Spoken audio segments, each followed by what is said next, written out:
ਪੋਟੇ ਦੀਆਂ ਤਾਰਾਂ ਤੇ ਲੱਗੇ ਤੋਂ ਮੇਲਾ ਯਾਰ ਬਸ ਨਾ ਨਾ ਨੋ ਨਹੀਂ ਹੈਗਾ ਮੈਨੂੰ ਚੇਤਾ ਹੈ ਕਿੱਥੇ ਘਰ ਉਹਦਾ ਘਰ ਪਤਾ ਇੱਧਰ ਬੈਠ ਮੈਂ ਤੈਨੂੰ ਦੱਸਦਾ ਚਲੋ ਜਾ ਲਾ ਸਾਈਕਲ ਸਾਈਕਲ ਲਾ ਇੱਥੇ ਚਾਵਲ ਤੈਨੂੰ ਕਹੀਏ ਨੇ ਬੰਦ ਆ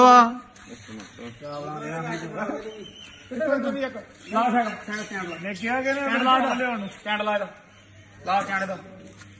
ਸਟੈਂਡ ਲਾ मैंने औखे हो राज मेरी गलत हो गया मैं औखे हो जाएंगे डांग बहुत फिरनी उधर जा चलो बहुत ही लंबा हो ठीक है नहीं सरदार जी मैं कान भर बैठ का मार बैठ का क्या मैं नहीं निकलता करो मार बैठ का इन्हें डंडे पे जाने बैठ के मार के बोली जा ओए नहीं माफ करना बाहर करो ओ लाव फाड़ दे 2 मिनट देखनो हट जा ओ लाव दबा आया मास्क बंद मुंह पे करना मास्क बंद हां जी चल मास्क बंद मुंह पे